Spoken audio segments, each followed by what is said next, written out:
வணக்கம். மாற்றத்திற்கான ஊடக பணியின் அடையாளமான மக்கள் மேடையில் இன்றைய விவாத பொருள்.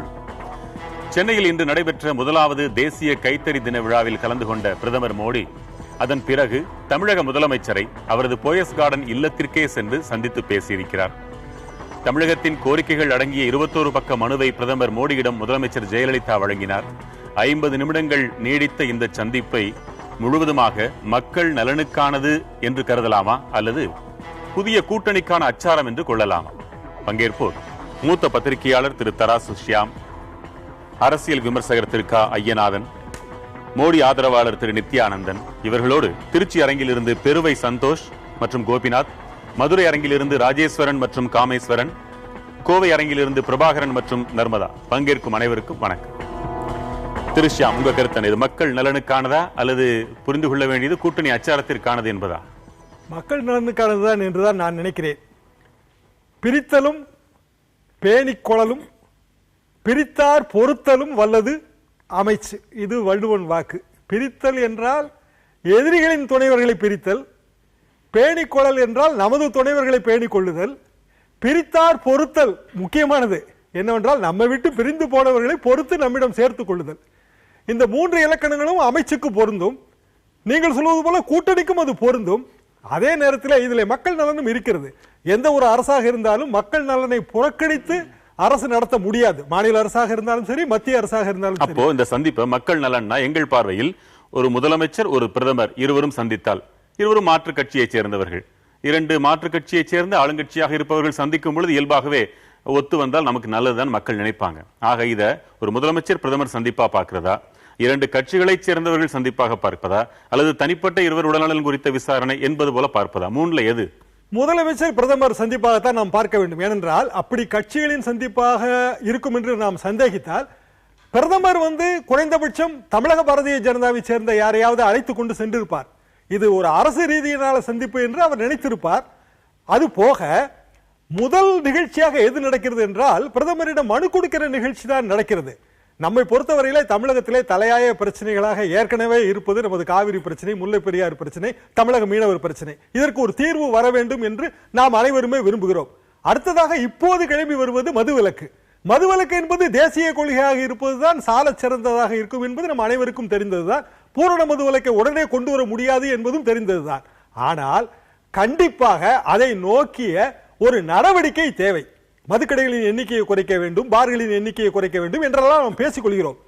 இதற்கு முதலிலேயே மதுவிலக்கு வரும்போது என்ன பிரச்சனை, மதுவிலக்கு ரத்து செய்யப்பட்ட போது என்ன பிரச்சனை எழுந்தது என்றால், இந்தியாவிலே மதுவிலக்கு அமலில் இருக்கின்ற மாநிலங்களுக்கு எல்லாம் மானியம் கொடுத்தார்கள். ஆனால் தமிழகத்துக்கும் குஜராத்துக்கும் கொடுக்கவில்லை. காரணம் ஏற்கனவே மதுவிலக்கு அமலில் இருந்தது என்று சொல்லிவிட்டார்கள். இப்போது நாம் மானியம் கேட்கலாம், தேசிய கொள்கையாக மதுவிலக்கு அறிவியுங்கள் என்று தமிழக முதல்வர் கேட்கலாம். மொத்தத்திலே தமிழக முதல்வரின் ஒரு நல்ல திட்டமாகவும் அதே நேரத்திலே பாரத பிரதமரின் பெருந்தன்மையாகவும் தான். ஐயநாதன் அவர்களின் கருத்து என்ன? நிச்சயமாக இது மக்கள் நலன் சார்ந்த சந்திப்பு அல்ல அல்ல அல்ல நேர் எதிராக மக்கள் நலன் சார்ந்த சந்திப்பாக இருந்திருக்குமே. ஆனால் 2 பேருமே இதை மிகப்பெரிய அளவில் விளம்பரம் செய்திருப்பார்கள். அனைத்து இந்திய அண்ணா திராவிட முன்னேற்ற கழகத்தினர் குக்கிராமங்கள் வரை செய்திருப்பார்கள். எதையெல்லாம் இவர் கடிதமாக மத்திய அரசுக்கு எழுதினாரோ அதனை ஒரு தொகுப்பாக்கி, அதை ஒரு மனுவாக்கி, மெமரண்டம் ஆக்கி அதை கொடுக்கின்றார். அதில் உள்ளே என்ன அடங்கி இருந்தது என்பது அவருடைய தொலைக்காட்சியில் எல்லாம் போட்டார்கள். ஏற்கனவே எழுதினதுதான் இன்னைக்கு சொல்றாங்க. ஆக இது இக்கட்டான நிலையில் இருக்கக்கூடிய 2 கட்சிகளினுடைய தலைவர்களினுடைய சந்திப்பு இது என்று சூழலில் வைத்துத்தான் நாம் முடிவு செய்ய வேண்டும். 2 இக்கட்டுனா அது என்ன இக்கட்டுங்கிறது நீங்க அடுத்து நீங்க ஒண்ணு ஒரே ரொம்ப சொல்லிடலாம், ஒண்ணும் இல்ல. மாநிலங்களவையில் அதிமுகவினுடைய ஆதரவு இந்த அரசிற்கு தேவைப்படுகிறது. தனது அரசியல் வாழ்வினுடைய எதிர்காலம் தொடர்பாக மத்திய அரசினுடைய ஆளும் கட்சியினுடைய ஆதரவு செல்வி ஜெயலலிதா அவர்களுக்கு தேவைப்படுகிறது. இது 2ம் தான் அந்த இக்கட்டு என்பதற்கான பொருளாக நான் வெளிப்படுத்துகின்றேன். அடுத்தபடியாக நீங்கள் பார்த்தீர்களானால் இவர்கள் திட்டங்களை நிறைவேற்றுவதை விட பெருசாக தம்பட்டம் அடிப்பவர்கள் தான் இந்த 2 தலைவர்களுமே. எனவே இதில் ஏதாவது ஒரு பெரிய திட்டத்தை இவர்கள் கலந்து பேசி சொல்லப் போகின்றார்கள் என்றால் அதை பற்றி முன்னறிவிப்பு செய்து ஏகத்திற்கு இவர்கள் விளம்பரம் செய்து கொண்டிருப்பார்கள். அப்படிப்பட்ட சூழலில் இதில் மக்கள் நலன் என்பதற்கு எந்த இடமும் இல்லை. இன்றைக்கு இருக்கிற சூழலில் நீங்கள் பார்த்தீர்களானால் இது ஒரு கட்சியை இன்னொரு கட்சி தனது வசதிக்காக வளைக்கிறது. அந்த கட்சியினுடைய தலைவி தன்னை காப்பாற்றிக் கொள்வதற்காக அந்த கட்சியினுடைய தலைவரோடு பேசியிருக்கின்றார். 50 நிமிடம் நடந்த சந்திப்பின் பொருள் இதுவே. தொடர்ந்து பேச நீங்க சொல்லுங்க. இப்பொழுது தேர்தல் ஜுரம் என்று எதுவும் தொடங்கவில்லை. ஒரு பிரதமர் ஒரு மாநில முதல்வரை சந்தித்திருக்கிறார். இதில் மறக்கப்பட்ட ஒரு விஷயம், இதுவரை இது போன்ற தேசிய விழாக்கள் எல்லாம் தலைநகர் தில்லியிலே தான் நடக்கும். மோடி அவர்கள் பொறுப்பிற்கு வந்தவுடனேயே அறிவித்த ஒரு அறிவிப்பு, தலைநகர் டெல்லியிலே நடக்கும் பொழுது விழாக்களை எல்லாம் டெல்லியிலே தான் நடத்துகிறோம், தேசிய விழாக்களை. அப்பொழுது பல்வேறு அழைப்பாளர்கள் அங்கே வருகிறார்கள், பல்வேறு தலைவர்கள் அங்கே வருகிறார்கள்.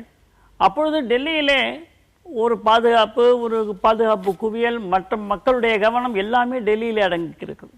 அங்கே ஒரு வளர்ச்சி வேண்டும் என்ற அளவிலே டெல்லியிலே மாநகரத்திலே எங்கெல்லாம் வளர்ச்சி வேண்டும், இந்த விஐபிஸ் என்று சொல்லக்கூடிய முக்கியமானவர்கள் வரக்கூடிய பாதைகளை எல்லாம் செப்பனிடுவது, சரிவது, அதை சரியாக நாம் மெயின்டைன் பண்ணுறது, இவையெல்லாம் டெல்லியிலே நடைபெறுகிறது. இதையெல்லாம் ஒவ்வொரு மாநிலத்திலும் நாம் ஒரு தேசிய விழாவாக எடுத்தோம் என்று சொன்னால் அங்கேயும் அந்த முக்கியத்துவம் வரும். அது மாத்திரமல்ல, அங்கே மக்களுடைய கவனம் இப்படி ஒரு மாநில தலைநகரத்திலே நடக்கிறது என்று சொல்லும் பொழுது அதிலே கவனம் அதிகமாக இருக்கும் என்பதாக மோடி அவர்கள் வந்தவுடனே ஒரு கருத்தை சொன்னார்கள். அதை இப்பொழுது நடைமுறைப்படுத்தி இருக்கிறார்கள். ஓராண்டு காலமாக பொறுத்திருந்து நடவடிக்கை தொடங்கி இருக்கிறது, அறிவிப்புக்கான நடவடிக்கை தொடங்கி இருக்கிறது என்று தான் சொல்ல வேண்டும். அது மாத்திரமல்ல, தமிழகத்தை பொறுத்தவரையிலே ஒரு நிச்சயமற்ற தன்மை, முதலமைச்சர் செயல்பட முடியுமா, அவர் படுத்து கிடக்கிறாரா, வேலை செய்கிறாரா என்ற சந்தேகத்தை எல்லாம் ஒதுக்குகின்ற வழியிலே முதலமைச்சரும் அவருக்குரிய ஒரு இந்த சந்தர்ப்பத்தை பயன்படுத்தி அவர் நன்றாகத்தான் இருக்கிறார் என்பதை தானே முன்வந்து வரவேற்றிருக்கிறார்கள். ஆக ஒரு ராமேஸ்வரம் வரைக்கும் வந்து கூட நிரூபிச்சிருக்கலாமே, அதை ஏன் நீங்க கேள்வி எழுப்ப முடியல? எப்படிங்க? அவர் தன் உடல்நிலை நிரூபித்திருக்கிறார் என்றால் இதே கேள்வியை நீங்க ராமேஸ்வரத்திற்கு பிரதமர் வந்த போதும் நீங்கள் எழுப்ப வேண்டிய நிர்பந்தம் இருந்திருக்கும். உடல்நல குறைவு இல்லை என்று நான் சொல்லவில்லை. நான் விவாதத்திற்குள்ள போக விரும்பல. நீங்க அதை ஒரு பெரிய ஒரு விஷயமாக முன்வைக்கிறதுனால அப்படி ஒரு கேள்வியும் எழும் என்று எனக்கு தோன்றுகிறது. அவர்களுக்கு கிடைத்த சந்தர்ப்பத்தில் அவர்கள் சொல்ல வேண்டியவர்களுக்கு அது அவர்களுடைய அரசியல், சொல்ல வேண்டியவர்களுக்கு அவர்கள் பதில் சொல்லியிருக்கிறார்கள். அதைத்தான் நான் இங்கே குறிப்பிட்டேன். ஆக ஒரு பிரதமர் ஒரு மாநில முதல்வரை சந்திப்பது என்பது அரசியலாக இருக்குமா என்று கேட்கக்கூடிய அளவிலே இந்த நாடு இருக்கிறது என்பதை நாம் ஒப்புக்கொள்ள வேண்டும். அப்ப இது மக்கள் நலனுக்கானது என்று கூட நீங்க இன்னும் சொல்லலையே.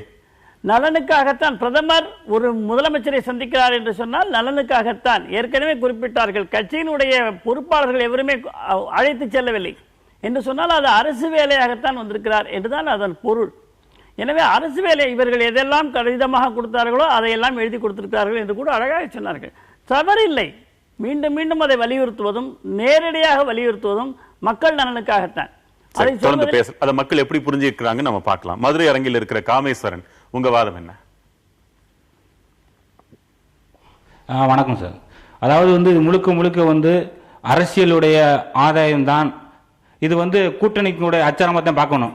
ஏன்னா இன்னைக்கு உள்ள சூழ்நிலையில பார்லிமெண்ட்ல இன்னைக்கு காங்கிரஸ்ல 25 எம்பிகளை சஸ்பெண்ட் பண்ணிட்டாங்க.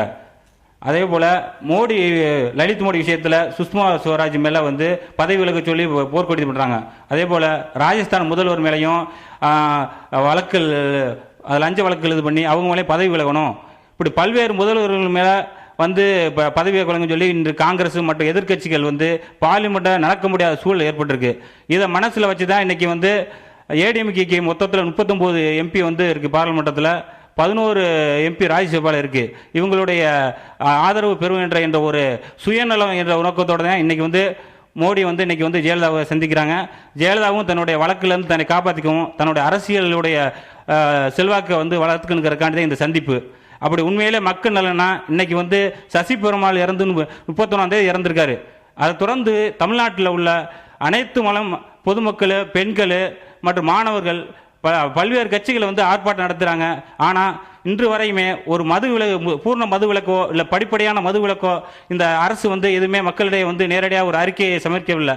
அப்படி இருக்கும்போது எப்படி இது பொது நலம் சம்பந்து 2 சந்திப்பாங்கிறது ஒரு சந்தேகத்துக்குரியான கேள்வி. பதில் கேட்கலாம். அதே போல மத்திய அரசோடு இணக்கமாக போவது என்பது 1977 நாம் பார்க்கலாம். 1977 பாராளுமன்ற தேர்தல் வரும்போது எம்ஜிஆர் அவர்கள் இந்திரா காங்கிரஸோடு கூட்டணி வைக்கிறார். ஆனால் தேர்தலிலே இந்திரா காங்கிரஸ் தோற்று போகிறது. உடனே அடுத்த சில மாதங்களிலே சட்டமன்ற தேர்தல் வரும்போது எம்ஜிஆர் அவர்கள் இந்திரா காங்கிரஸ் கூட்டணியை முறித்துக் கொண்டார். ஆனால் அதே நேரத்தில் 78 பார்த்தால் சத்யவாணி முத்துவும் பாலா பழனூரியும் மத்திய மந்திரி சபையில சரண் சிங் மந்திரி சபையில அமைச்சராக்கிறார். பொதுவாகவே மாநில அரசு என்பது அது எந்த மாநிலமாக இருந்தாலும் சரி மத்திய அரசோடு இணக்கமாக போகாவிட்டால் ஒரு காரியமும் நடக்காது. 67 காங்கிரஸை எதிர்த்து தீவிரமாக தமிழகம் கலன்று எழுந்த பிறகு அந்த காங்கிரஸ் ஆட்சி மத்தியிலிருந்து அகன்ற பிறகு பல மாறுதல்கள் ஏற்பட்டு விட்டன. 71 கூட்டணி என்பது மீண்டும் மத்தியிலே ஆளுகின்ற ஒரு காங்கிரஸ் கூட்டணியோடு தான் சேர்ந்து நாம் இருந்தோம். இப்படி வரிசையாக நாம் சொல்லிக்கொண்டே போகலாம். பொதுவாக நாம் எதையுமே அரசியலாகவோ கூட்டணியாகவோ லாப நோக்கத்தோடோ பார்க்க வேண்டியது இல்லை என்பதுதான் எனது கருத்து. மக்கள் நலனை பேணி காக்காத எந்த அரசும் இருக்க முடியாது. அது எந்த கட்சியாக இருந்தாலும் சரி, ஏதோ குறைந்தபட்சமாவது மக்கள் நலனை பாதுகாப்பார்கள் அல்லது மக்கள் நலனுக்காக திட்டங்களை தீட்டுவார்கள்.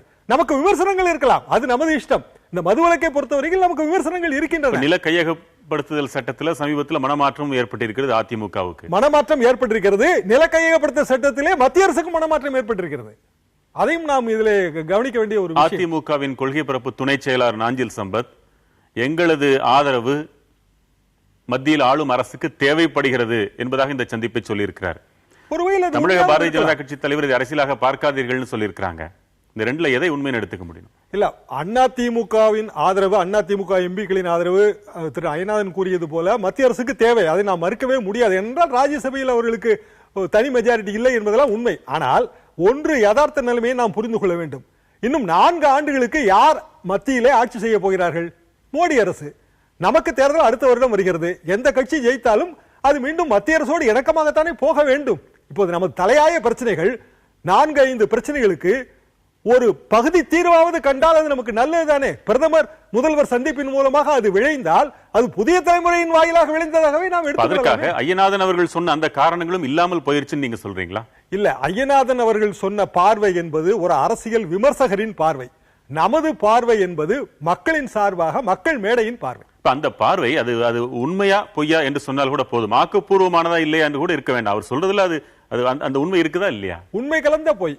உண்மை கலந்த பொய் இருக்க முடியாது.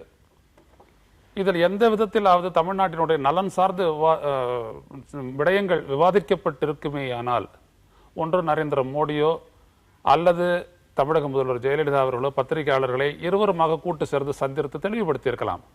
இல்லையெனில் தமிழக அரசு ஒரு செய்தி குறிப்பை வெளியிட்டிருக்கலாம். இப்படி இந்த சந்திப்பின் பொழுது தமிழ்நாடு நீண்ட காலமாக கோரி வரக்கூடிய பல்வேறுபட்ட விடயங்கள் தொடர்பான மனுவை அளித்தார். அதற்கு பிரதமர் பரிசீலிப்பேன் என்று சொன்னார் என்று கூட இல்லை. பரிசீலிக்கப்படும் என்று எதிர்பார்க்கப்படுவதாகத்தான் அந்த தொலைக்காட்சியிலேயே செய்தி சொல்கின்றார்கள். ஆக மக்கள் பிரச்சனையைத்தான் நீங்கள் விவாதிக்கின்றீர்கள் என்றால் தனித்த சந்திப்பு என்பது அவசியமற்றது. அவர்களோடு சில தலைவர்கள் இருக்கலாம், இவர்களோடு சில அமைச்சர்கள் இருக்கலாம். சில பொதுவாக இங்கிருந்து செல்கின்றார். தமிழ்நாட்டினுடைய நலன் சார்ந்த விடயங்களை பலமுறை ஜெயலலிதா சென்று தமிழ்நாட்டு முதலமைச்சராக இருந்து சென்று சந்தித்து பேசியிருக்கின்றார். மன்மோகனிடம் மனு கொடுத்திருக்கின்றார். பிரதமராக மோடி பதவியேற்ற பிறகு அவரை சந்தித்து மனு கொடுத்திருக்கின்றார். அதில் எது நடந்தது என்று இதுவரை தமிழ்நாட்டின் முதலமைச்சர் சொல்லி இருக்கின்றாரா? இல்லை. காவிரி மேலாண்மை வாரியம் அமைக்கப்படவில்லை. அது இன்றைய மனுவில் இருக்கின்றது. முல்லை பெரியாறு தொடர்பாக நாங்கள் ஷட்டர்களை இது பண்ணிவிட்டோம், 142 அடி வரை தேக்க வேண்டும், மேலும் தேக்க வேண்டும் என்று சொல்லியிருக்கின்றார். அது நடக்கவில்லை. ஆக எதுவும் நடக்கவில்லை. நடக்காத நிலையில் இவர்கள் பேசப்பட்டிருப்பது என்னவென்பதை இன்றைய அரசியல் சூழலை வைத்துத்தான் நாம். காமேஸ்வரன், பதில் உங்களுக்கு திருப்தியா? இது எனக்கு முழுமையான திருப்தி இல்லை. ஏன்னா இப்போ அவங்க பார்லிமெண்டத்தினுடைய முடக்கம் ஆகிப்பட்டு இந்த சூழ்நிலையில் வேற அதிமுகவுடைய முழுடைய சப்போர்ட் வேணும். அந்த ஒரு நோக்கம் தான் இதோட வைக்கணும் இல்லையா? இன்றைய தமிழகத்தினுடைய இன்னைக்கு பார்த்தீங்கன்னா இன்னைக்கு தமிழர்களுடைய நலனை பற்றி அந்த அம்மா எதுக்குமே கவலைப்பட்டதில்லை. இன்னைக்கு தமிழர்களுடைய மது ஒழிப்புல உள்ள வருமானத்தை மட்டுமே மேல் பண்ணுறாங்க. இன்னைக்கு சசி பெருமாளுடைய மனைவிக்கு இன்னை வரைக்கும் ஒரு வேலை வாய்ப்பு கொடுத்துருக்காங்களா, ஒரு நிதி கொடுத்துருக்காங்களா, இல்லை அவங்களுக்கு எந்த விதமான வருத்தம் கூட தெரிவிக்கல. அதே நேரத்தில் இன்னைக்கு மது ஒழிப்புல 2 உயிர் போயிருக்கு. சேலம் சேர்ந்த ஒரு டாஸ்மாக் ஊழியர் இறந்திருக்காங்க. அவர்களுக்கு 7 லட்சம் ரூபாய் நிதி கொடுத்துருக்காங்க, அரசு வேலை கொடுத்துருக்காங்க. அதே ஏன் இந்த சசி பெருமாளுடைய மனைவிக்கு ஏன் செய்ய வரல? அப்ப தமிழக மக்களுடைய நலன் இந்த தமிழக அரசுக்கு இல்ல, அவங்களுடைய வருமானத்தை மட்டுமே நம்புறது நான் உண்மையான கண்டிக்கிறேன்.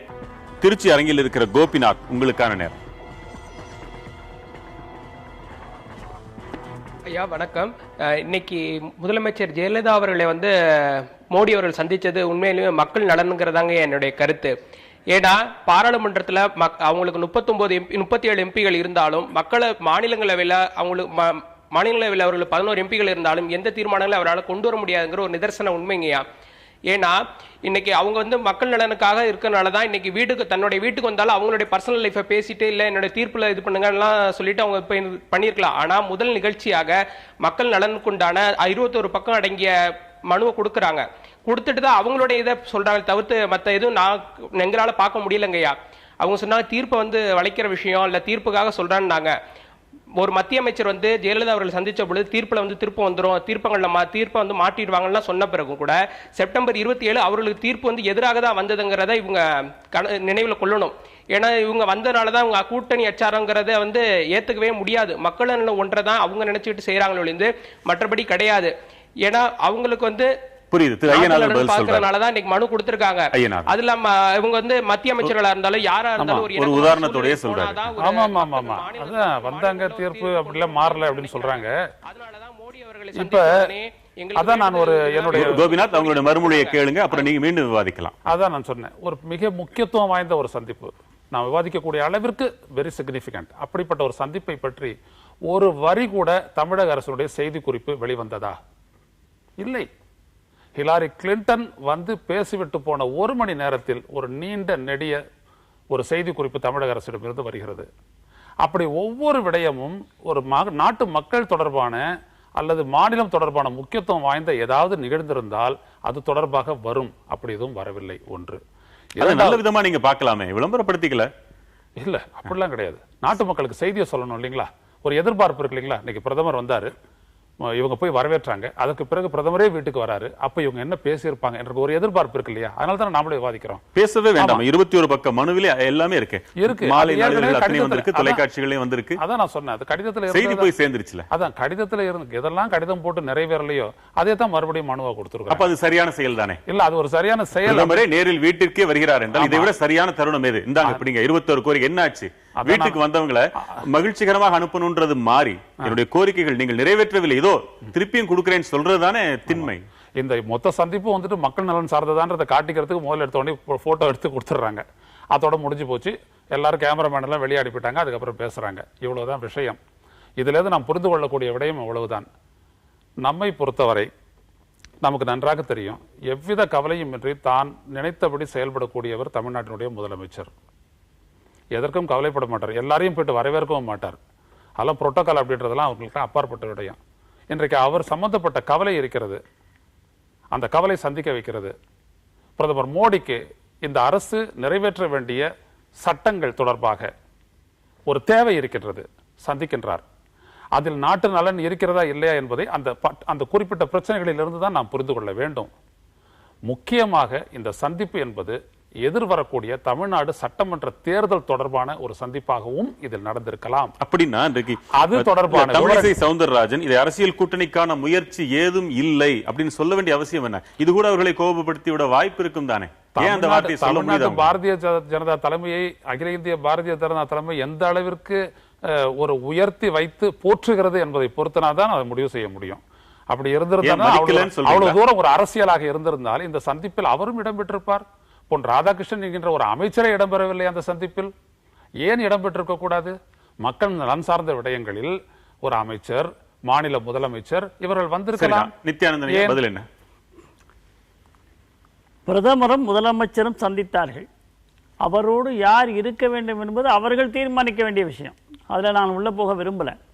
இரண்டாவது, அரசியல் காரணங்களுக்காக இவர்கள் சந்தித்து இருப்பார்களே ஆனால் ஏதாவது வெத்து விளம்பரங்களை கொடுத்திருக்கலாம் அல்லவா? ஒன்றுமே இவர்கள் கொடுக்கவில்லை, ஒரு விளம்பரமும் செய்யவில்லை. இவர்கள் சந்தித்திருக்கிறார்கள். எப்படி அரசியலுக்காக சந்திக்கிறதா இருந்தா எப்படி விளம்பரப்படுத்துவாங்க? சில விஷயங்களை மறைமுகமாக காய் நகர்த்தல்கள் செய்ய வேண்டியதை வெட்ட வெளிச்சமாக்க வேண்டிய அவசியம் இல்லைன்னு கூட நினைச்சிருக்கலாம்ல. ஒரு வாதத்திற்காக மறைமுகமாக இங்கே நடக்கக்கூடிய நல்ல விஷயங்களை எதையாவது அதை மேன்மைப்படுத்தி பிரதமர் சொல்லியிருக்கலாம், அல்லது மத்தியிலே மோடியினுடைய ஆட்சியினுடைய சிறப்பை அம்மையார் சொல்லியிருக்கலாம். அப்படி ஒன்றும் அரசியல் அவர்கள் செய்யவில்லை. எனவே நாட்டு நலன் கருதி மட்டுமே தான் அவர்கள் சந்திப்பதாக. இதன் மூலமாக அரசியலில் ஒரு வளமான ஒரு எதிர்காலம் தமிழக பாரதிய ஜனதாவிற்கு கூட வருவதாக கூட இருக்கலாம். ஆனால் அதையும் கூட அப்படிப்பட்ட முயற்சியாக ஏதும் இல்லை அப்படின்னு இவங்க சொல்ல வேண்டிய அவசியம் என்ன வந்தது? இல்லை என்பதனால் இல்லை என்று சொல்லியிருக்கிறார்கள். இரண்டாவது, 37 எம்பிக்கள் கொண்ட ஒரு கட்சி, 37 எம்பிக்கள் என்பது இன்றைக்கு பாராளுமன்றத்திலே 3வது கட்சி. பாரதிய ஜனதா கட்சி, காங்கிரஸ், அதுக்கு அடுத்ததாக இருக்கக்கூடியது அண்ணா திராவிட முன்னேற்றக் கழகம். ஆக 37 எம்பிக்கள் பாராளுமன்றத்திலே இவர்களுடைய திட்டங்களுக்கு ஆதரவு கொடுக்க வேண்டும், மக்கள் நல திட்டங்கள் செயல்படுத்த வேண்டும் என்று ஒரு பிரதமர் நினைப்பதிலே தவறு என்ன இருக்கிறது? நல்ல விஷயம். அப்போ ஒரு பிரதமரே மக்கள் நல திட்டங்களை கொண்டு வந்தாலும் கூட கட்சி பேதம் பாராமல் வாக்களிக்கக்கூடியவர்கள் அல்ல அதிமுகவினர் அப்படின்னு குற்றம் சாட்டுறீங்க. அதிமுகவினர் அல்ல என்பதை காட்டிலும் இப்படி நேரில் வந்து பார்த்து பேசினாலும் உங்களுக்கு ஆதரவு கிடைக்குமா? பிரதமர் வந்திருக்கிறார் என்று சொல்லும்போது இதற்கான முதல் நடவடிக்கையை வரட்டும். நீங்க எதிர்பார்க்கறதுல மாநிலங்களவையில் உறுப்பினர்கள் வாக்குகள் கிடைக்க வேண்டும் என்பதற்காகத்தான் சொல்றீங்க. வேண்டும் அல்லவா? வேண்டும். ஆமா, நல்ல திட்டங்களை செயல்பட வேண்டாமா? 5 ஆண்டுகள் செயல்பட வேண்டாமா? நல்ல திட்டம் என்றாலும் கூட மோடி அவர்கள் 60 மாதங்களுக்கு பிறகு மக்கள் மத்தியில மதிப்பெண் கேட்டு வருகிறேன் என்று சொல்லி நிறைவேற்ற வேண்டாமா? எண்ணிக்கை இல்லாமல் எப்படி நிறைவேற்ற முடியும்? மக்கள் நல திட்டங்களாகவே இருந்தாலும் கூட அதிமுக அரசு தன்னிடம் வந்து யாராவது கெஞ்சி கேட்டுக்கொண்டால் தான் செய்யும். இல்லை என்றால் மக்கள் நலன் கூட துச்சம்னு புரிஞ்சுக்கலாமா? தவறான சொல். கெஞ்சி கேட்கவில்லை. அவர்களுக்கு ஏதேனும் புரியாமல் சந்தேகம் இருந்தால் அதை தீர்க்க வேண்டிய பொறுப்பு மோடி தானாக முன் வந்து செய்திருக்கலாம். மக்கள் என்ன கேட்கலாம். கோவை பிரபாகரன், உங்களுக்கான நேரம். சார் வணக்கம் சார். அவங்க சொத்துக்குப்பி வழக்கில் தீர்ப்பு வர்றதுக்கு முன்னாடியே வந்து அருண்ஜேட்லி வந்து பார்த்துட்டு போயிருந்தார். அப்புறம் தீர்ப்பு எப்படி வந்ததுன்றது நம்மளுக்கும் தெரியும், எல்லாருக்குமே தெரியும், இங்கே வந்து தெரியும். இப்போ கர்நாடக அரசு மேல்முறையீடு பண்ணுறதுக்கு பண்ணியிருக்குது. அந்த சூழலில் இவங்க பிரதமரை மீட் பண்ணது என்னவா இருக்கும் சார்? இது ஒரு பொதுவான சந்தேகமா இருக்கு. எனக்கு அப்படி ஒரு உள்நோக்கம் இருப்பதாக எனக்கு தெரியவில்லை. அதாவது ஐயநாதன் அவர்களின் பார்வை ஒரு அரசியல் விமர்சகரின் பார்வை. இன்னும் 2 வருடம் கழித்து கேட்டால் வேறு பார்வையை சொல்ல. என்ன அரசியல் விமர்சகரின் பார்வை என்றால் அது எப்படிப்பட்ட தன்மை? அது அரசியல் விமர்சகரின் பார்வை எப்போதுமே அது ஆழமாக போய் வரிகளுக்கு இடையே வாசிப்பது. அப்ப அதுதானே சரியாக இருக்கக்கூடும்.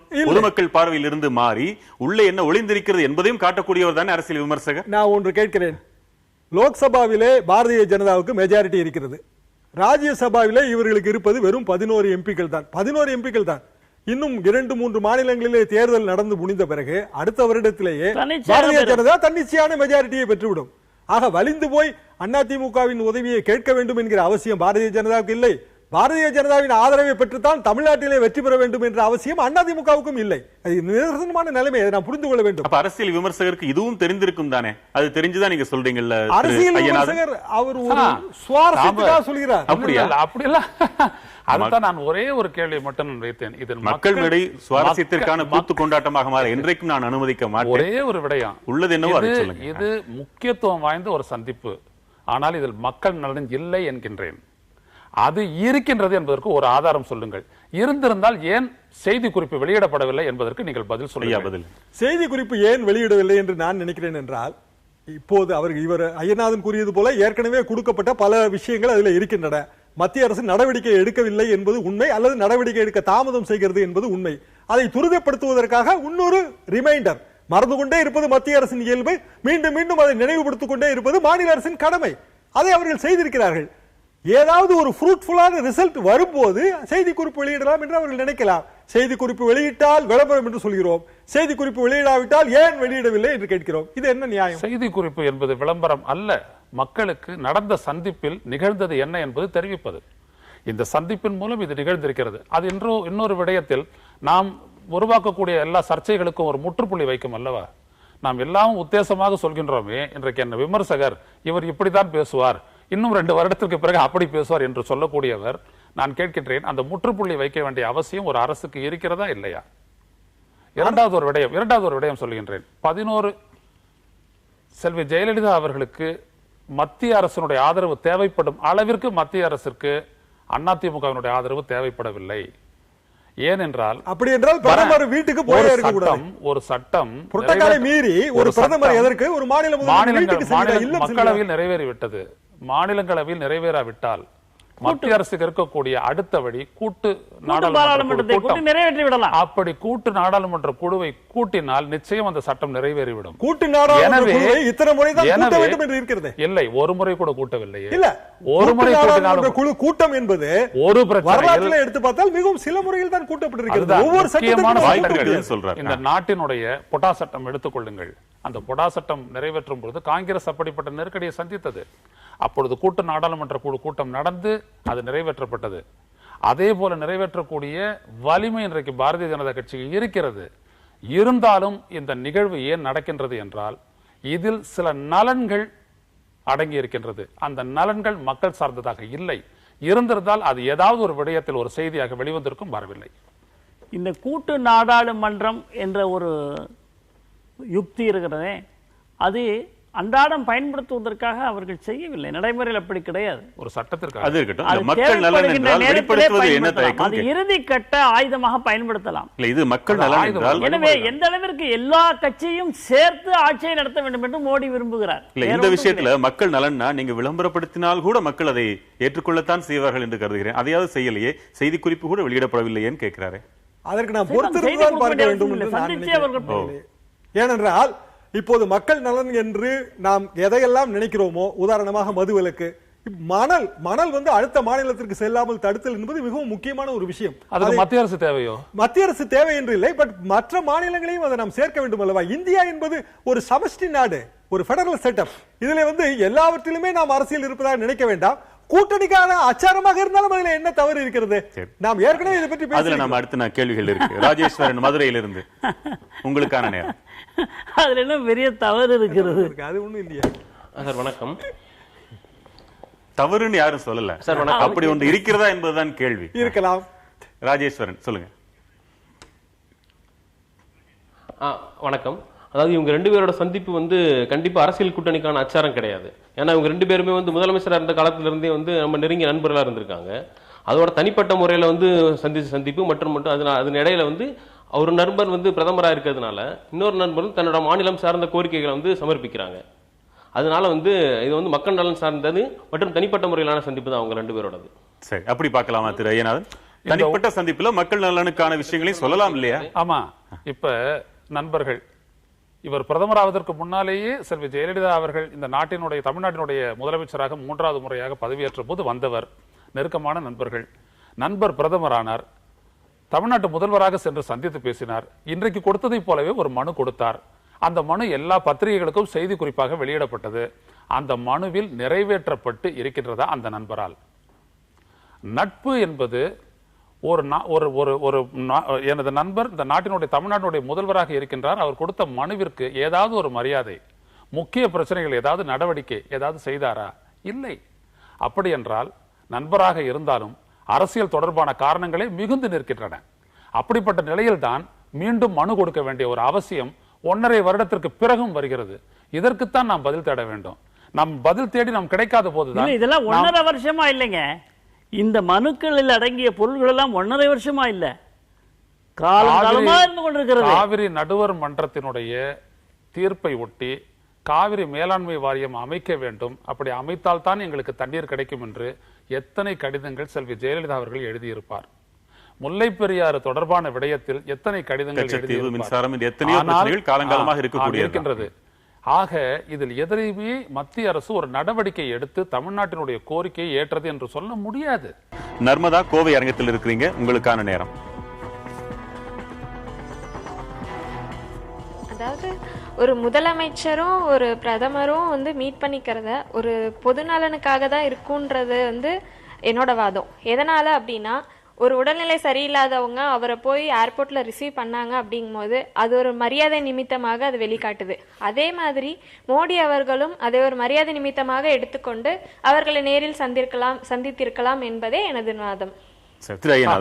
அவங்களுடைய அபிடவிட்லயும் சொல்லி இருக்காங்க, அப்துல் கலாமுக்கு போக முடியாத நிலையிலும் அதையும் சொல்லி இருக்காங்க. உடல்நலம் சரியில்லை, தன்னுடைய நண்பராக கூட இருக்கலாம், சோவை போய் சந்திச்சிருக்காங்க. இது தனிப்பட்ட அப்படியே அதை நான் ஏத்துக்கிறேன். அதாவது ஒரு மாநில முதல்வரின் உடல்நிலை குறித்து பிரதமர் நேரில் சென்று விசாரிப்பது என்பது மிக ஆரோக்கியமானது. அதுல எந்த விதமான பிழையும் நான் காணவில்லை. ஆனால் அது பொது நலனா ஒன்று. இரண்டாவது, அதுல மக்களினுடைய நலன் பற்றியும் இவர்கள் பேசியிருந்தால், உடல் நலத்தையும் தாண்டி மக்களுடைய நலனையும் பற்றி பேசியிருந்தால், மனு கொடுத்திருக்காங்க. அதுதான் அது இன்னும் மேன்மையான ஆரோக்கியமானதாக இருக்கும் என்பதுதான் எனது கருத்து. நீங்க இப்ப சந்திப்பையே ஒரு அடையாளமாக தான் பாக்குறீங்க. அரசியல் எல்லாவற்றையும் அடையாளப்படுத்தி அதற்கு ஒரு பொருள் தேடி நாம் அலைகிறோமே, அதே போல இதையும் ஒரு அடையாளமாக, மக்கள் நலனுக்கான அடையாளம் தான் அவங்க காட்ட முடியும். அதுதான் சொல்ல வரேன். ஒரு செய்தி குறிப்பை வெளியிட்டிருக்கணும். எப்பொழுதும் ஒண்ணு வேண்டும். மீண்டும் ஜெயலலிதா எதையும் பதிவு செய்யக்கூடியவர். முக்கியமாக நான் சொல்கின்றேன், மக்கள் நலன் தொடர்பாக அவர் பேசியிருந்தால் உடனடியாக அது வெளிவந்திருக்கும். அதற்கான நான் ஒன்று கேட்கின்றேன். நண்பர் 1,00,000 கோடி ரூபாய் தமிழ்நாடு கடனில் சிக்கி அழுத்தத்தில் இருக்கிறது. 1,00,000 கோடி ரூபாய் கடனுக்காக இவர் கேட்டார். இப்போ நீங்க நண்பர் தந்தாரா? இப்ப நீங்க நியாயமாவே சொல்லுங்க. இப்போ இது சந்திச்சிருக்காங்க, மனு கொடுத்திருக்காங்க. ஒரு செய்தி குறிப்பு வெளியிடுறதுக்கு எவ்வளவு நேரம் ஆயிட போகுது? கொடுத்துட்டாங்கன்னு என்ன சொல்லுவீங்க? கொடுத்துட்டா நம்ம அதுதானே பேஸ் பண்ணி பேசுவோம். இன்னைக்கு மக்கள் நலனா இல்லை அரசியலா என்ற கேள்வியே வந்திருக்காது. இப்படி சொன்னதை வைத்து இந்த விவாதம் மாறி இருக்குமே, மாறவில்லையே. திருச்சி அரங்கில் இருக்கிற பெருவை சந்தோஷ், உங்களுக்கான நேரம். வணக்கம் ஐயா, நான் நித்யானந்தன் ஐயாட்ட கேட்குறேன். ஒரு நாட்டினுடைய பிரதமர் ஒரு மாநிலத்தின் முதல்வரை பார்ப்பது மக்கள் நலனுக்காகன்னு சொன்னீங்க. ஆந்திராவில் செம்மர கடத்தலுக்காக 20 தமிழர்கள் கொல்லப்பட்ட போது தமிழகத்தின் முதல்வரை பிரதமர் சந்திக்காத காரணம் என்ன? மீத்தேன் திட்டத்தை எதிர்த்து டெல்டா மாவட்டத்தில் உள்ள எல்லா விவசாயிகளும் போராடிய போது, மன்னார்குடி விவசாயிகள்லாம் டெல்லி வரை சென்று போராடிய போது இதை பற்றி தமிழக முதல்வரிடம் சந்தித்து பேசாதன் காரணம் என்ன? இப்பொழுது வருகின்ற தேர்தல் நெருங்குகின்ற இந்த சூழ்நிலையில் இன்னைக்கு வந்து சந்திச்சிருக்காங்க. இதற்கான காரணம் என்னன்னு மக்கள்கிட்ட ஒரு கேள்விக்குறியாக தான் இருக்கு. இது எதிர்கால கூட்டணிக்காக ஒரு அடிப்படையாக தான் எங்கள் கண்ணுக்கு தெரியுது. அதையும் தாண்டி ஐயா உடல்நிலை குறைவாக இருக்கிற ஐயா சோவை சந்திச்சிருக்காங்க. நீங்கள் சோவை சந்தித்த அந்த பிரதமர் தமிழர்களுக்காக மது ஒழிப்புக்காக போராடி இறந்த ஐயா சசி பெருமாளின் இறுதி அஞ்சலியில் ஏன் கலந்துக்கல? உங்க பதில் என்ன நித்யானந்தம்?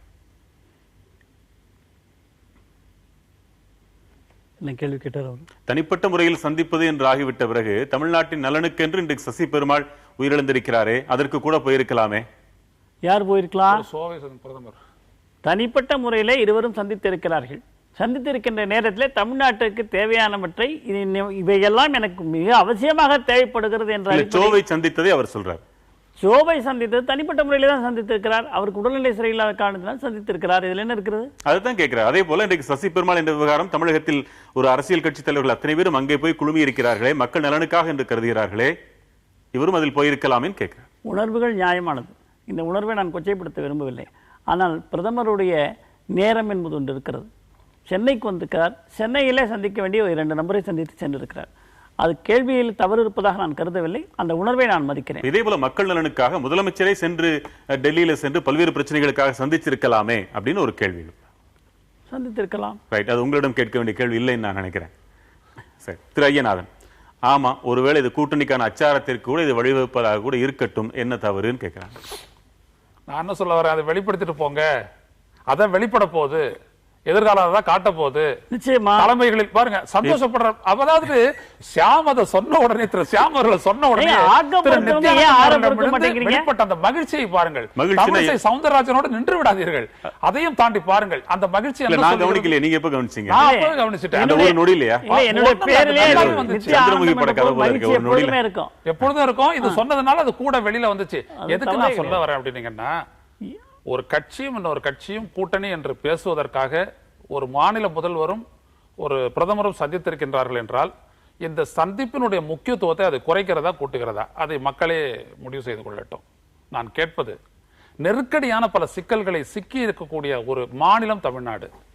இந்த மாநிலத்தினுடைய நலனை ஒருபோதும் நிறைவேற்றாத ஒரு பிரதமர் இன்றைக்கு இந்த முதல்வரை நேரில் சந்தித்ததனால் என்ன மக்கள் நலன் இருந்திருக்கும் என்பதற்கு ஆதாரபூர்வமாக இவர்களோ அல்லது திரு ஷியாம் அவர்களோ சொல்லட்டும். இப்ப நான் அந்த 3 காரணங்களுமே உண்மைதான் நான் சொல்றேன்.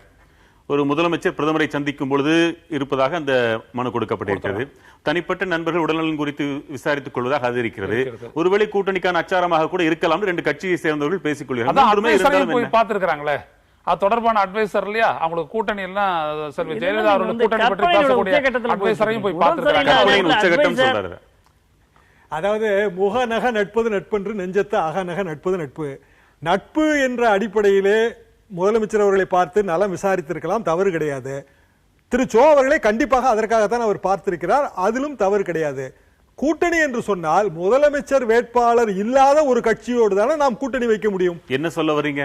அதாவது தமிழக பாரதிய ஜனதாவை நீங்க ஒரு மாதிரி குத்தி காட்டுறதா அவர் தவறா எடுத்துக்க அப்படியெல்லாம் இல்ல. பாரதிய ஜனதா வந்து முதலமைச்சர் வேட்பாளர் யார் என்று எப்போதுமே சொன்னதே கிடையாது. எங்கே குத்தி காமிக்கிறார் அவர்? தமிழக பாரதிய ஜனதாவுக்கு ஒரு முதலமைச்சர் வேட்பாளர் இருக்க வேண்டும் என்ற உங்க கனவே அவர் தகர்க்கிறாரே. முதலமைச்சர் வேட்பாளர் இருக்க வேண்டும் என்று அவருடைய கனவே காணவில்லை. நீங்க கனவே காணலன்னு சொல்றீங்க. உரிய காலத்திலே முதலமைச்சர் வேட்பாளரை அறிவிப்போம். திராவிட கழகங்களோடு கூட்டு இல்லாத அளவிலே முயற்சி செய்து கொண்டிருக்கிறார். அவர்கிட்ட சொல்லுங்க. அதாவது உங்களுக்கு அப்படி ஒரு கனவே இல்லைன்னு சொல்லிட்டு எனக்கு அந்த நம்பிக்கையே இல்ல. என்னன்னா இது எதை நோக்கி போகுதுன்னா அதிமுக, பாரதிய ஜனதா, வாசனோட தமிழ் மாநில காங்கிரஸ் இந்த கூட்டணியை நோக்கி தான் இது போகுது. Mark my words. இன்றைய மாநில தலைமை இதுல அரசியல் இல்லை என்று தெளிவாக எடுத்து சொல்லியிருக்கிறார். மாநில தலைமையே மாற்றப்பட்டு விடும். அதான் பிரச்சனை. காமேஸ்வரன் ஏதோ சொல்ல விரும்புறீங்க, சொல்லுங்க ஐயா. வணக்கம். அதாவது பாரதிய ஜனதாவுடைய தலைவர், தேசிய தலைவர் அமித்ஷா வந்து மதுரையில் வந்து நேற்று வந்திருந்தாரு. அவர் வந்து தமிழகம் வந்து ஊழல் நிறைந்த மாநிலம், அதனால ஊழலும் வளரும் ஒன்று சேராதுன்னு சொல்றாரு. ஆனா இன்னைக்கு வந்து மோடியும் ஜெயலலிதாவும் வந்து சேர்ந்துருக்காங்க. அப்போ வந்து ரெண்டுமே ஊழல் கட்சி, அதனால ஒன்று சேர்ந்துருக்கிறது. அந்த ஊழல் அவர் நேற்று சொன்ன கருத்துக்கும் இன்னைக்கு பிரதமர் அவர் சந்திச்ச கருத்துக்கும் என்ன வித்தியாசம் இருக்கு? இல்ல இது எப்படின்னா அதே போல இன்னைக்கு தமிழர்களுடைய நலனுக்கான ஜல்லிக்கட்டு இன்னைக்கு வந்து இது ஊழலா இல்லையா என்பதை விட ஜனநாயகத்திலே மக்களால் தேர்ந்தெடுக்கப்பட்ட முதலமைச்சரும் பிரதமரும் சந்தித்திருக்கிறார்கள். அப்படித்தான் பார்க்க வேண்டும். சரி திரு ஐயனார், அப்படி ஒரு வார்த்தையை, காரமான ஒரு வார்த்தையை அமித்ஷா சொன்னதுக்கு அப்புறம் இதுல சிக்கல்கள் இருக்கதா நீங்க உணரலையா? இதுல வந்து ஒரு அரசியல் கூட்டணிக்கான அச்சாரம் இருந்தாலும் அது ஏற்கனவே தகர்ந்து போய்விட்டதாக நீங்க கருதலையா? எந்த முடிவிலையும் திடமாக எடுத்து செயல்படுத்தக்கூடிய இருவர் இன்றைக்கு சந்தித்திருக்கிறார்கள். ஆனால் இந்த சந்திப்பில் அவர்களுடைய இக்கட்டான நிலைதான் வெளிப்பட்டிருக்கிறதை ஒழிய மக்களினுடைய நலன் வெளிப்படவில்லை. எனக்கு ரெண்டு பேருமே இக்கட்டான நிலை இருக்கிறதா தோணல சார். நீங்க நல்லா நினைச்சு பாருங்க, பிஜேபிக்கு என்ன இக்கட்டு இருக்கு? டெல்லியை பொறுத்த வரைக்கும் உங்களுக்கு என்ன இக்கட்டு இருக்கு? 11 எம்பி ராஜ்யசபா எம்பி கொடுத்தா கூட முடக்க நீங்கிருமா? தமிழ்நாட்டுல இருந்துட்டு வந்துட்டு ஒரு 20 எம்எல்ஏ சீட்டு அல்லது ஒரு 10 எம்பி சீட்டு வேணும் அப்படின்னோம்னா அவங்களுக்கு தேவைப்படுது. அவர்களை நாடு யாரும் இல்லை. ஆனானப்பட்ட இந்திரா காந்தி வந்து வெறும் 9 எம்பி சீட்டுக்காக 1971 சட்டமன்றத்துக்கு எந்த சீட்டு வாங்காம திமுக கூட்டணி வச்சாங்க. அப்படி ஒன்றுமில்லாத கட்சியாக இந்திரா காங்கிரஸ் இருந்த காரணத்தினால் 9 சீட்டுல 10 சீட்டை வாங்கி கொண்டு அப்படிப்பட்ட ஒரு நிலை பாரதிய ஜனதாவிற்கு இருப்பதை புரிந்து கொண்டு முயற்சியில் ஈடுபடுகிறார்கள். இல்ல, நான் ஒரு குறிப்பா ஒரு விஷயம், நாம மறதியை ரொம்ப அழகா பயன்படுத்திக்கிறோம். கடந்த பாராளுமன்ற தேர்தலில் ஜெயலலிதா அம்மையார் கடைசி வரையிலே மோடியோடு தான் இருக்கிறார், பாரதிய ஜனதாவும் அண்ணா திராவிட முன்னேற்ற கழகம் கூட்டணியிலே தான் நிற்க போகிறது ஊடகங்களிலிருந்து பொதுமக்கள் வரை அடித்து பேசினார்கள். ஆனால் நடந்தது என்ன? அதிமுக தனியாக நின்றது, பாரதிய ஜனதா அதிமுகவை கடுமையாக எதிர்த்து நின்றது. அதனால் இதெல்லாம் அச்சாரம் என்பதெல்லாம் பொய்யான ஒரு விஷயம். அவர்கள் தவறான கருத்தை பதிவு செய்கிறார். ஏனென்றால் ஜெயலலிதா அவர்கள் பாராளுமன்ற தேர்தலில் தனியாகத்தான் நிற்போம், ஜெயலலிதா அவர்கள் தான் பிரதமர் வேட்பாளர் என்று சொல்லிவிட்டார்களே, சொன்னாங்களே. அப்புறம் எப்படி பாரதிய ஊடகங்களும் மக்களும் என்ன சொன்னார்கள்? சார், ஊடகங்கள் எல்லாம் புதிய கூட்டணிக்கு அச்சாரம் போடுவதும் அரசியல் ரீதியாக பேசுவதும் இயற்கை. பத்திரிகை பேசிட்டு கடந்த முறை என்ன சொன்னார்களோ அதைத்தான் செய்து கொண்டிருக்கிறார்கள். பாரதிய ஜனதா அதிமுக கூட்டணி வந்தா மகிழ்ச்சி அடைகிறீங்களா? மகிழ்ச்சி என்பதுதான் கிடையாது. மக்களுக்கு நன்மை உண்டாகுமானால் அதை கடமையாக தான் செய்யணும். அதில் மகிழ்ச்சியோ வருத்தமோ படுவதற்கு ஒன்றுமே கிடையாது. ஜெயலலிதாவை முதலமைச்சராக பார்ப்பதற்கு பாரதிய ஜனதா கட்சி அப்படி என்ன ஆசை இருக்கிறது? அவர்கள் முதலமைச்சராகத்தான் இருக்கிறார்கள். ஒரு 10 சீட்டு கூடுதலாக கிடைக்கும் என்றால் அதற்கு மகிழ்வார்களா இல்லையா? எதற்காக சீட்டுகள் பெறுவதற்கு சில நொடிகள் நீங்க கூட்டணி அமைச்சீங்க, அந்த கூட்டணினால உங்களுக்கு என்ன பலன் கிடைச்சது அப்படின்றது தெரியும். இன்றைக்கு அந்த கூட்டணியில இருந்து எல்லாரும் போயிட்டாங்க. இப்போ நீங்களும் ஒரு அரசியல் கட்சி தான், உங்களுக்கும் ஒரு எதிர்காலத்தை பொறுத்த கணக்கு இருக்கும். அந்த கணக்கு தொடர்பா நீங்க வந்து ஏன் அதிமுகவோட கூட்டணி பத்தி பேசியிருக்க மாட்டீங்க? பேசிருக்க மாட்டீங்க. தனித்து விடப்பட்ட கட்சி தான் பாரதிய ஜனதாவின் கூட்டணி என்று எதுவுமே கிடையாது. 2014 பாராளுமன்ற தேர்தலை உதாரணமே காட்ட வேண்டாம். பாரதிய ஜனதா என்பது கூட்டணி கட்சி, கூட்டணிக்கு தலைமை வகித்த காலத்திலேயே மிக குறைந்த எண்ணிக்கையில் தான் 2014 நின்றது. பொன் ராதாகிருஷ்ணன் அவர்கள் ஜெயித்தது அவரது தனிப்பட்ட செல்வாக்கினால். ஆக பாரதிய ஜனதா என்பது இப்போது புதிய கூட்டணி அமைக்க வேண்டிய ஒரு தருணத்தில் இருக்கிறது. மக்களும் பார்த்து நேரம் கடந்துட்டோம். இடுக்கன் வருங்கால் நகுக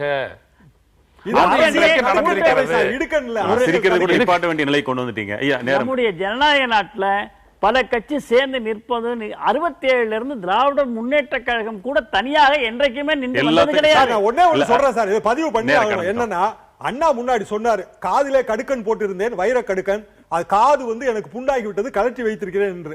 அரசியல் கூட்டணி அப்படித்தான், இடுக்கன் என்றல்ல, அது கடுக்கன். நாம் வேண்டுமானால் அறிந்து கொள்ளலாம், இல்லை என்றால் மக்கள் வரிகளுக்கு இடையில படிக்க கத்துக்கிட்டு இருக்கோம். இனிமேலும் அடையாளங்கள் என்ன அடையாளப்படுத்துகிறது என்பதை புரியும் வல்லமை மக்களுக்கு வந்துகிட்டே இருக்கு. உங்க பங்களிப்புக்கு ரொம்ப நன்றி. மற்றும் ஒரு முக்கிய தலைப்பில் மீண்டும் சந்திக்கலாம். வணக்கம்.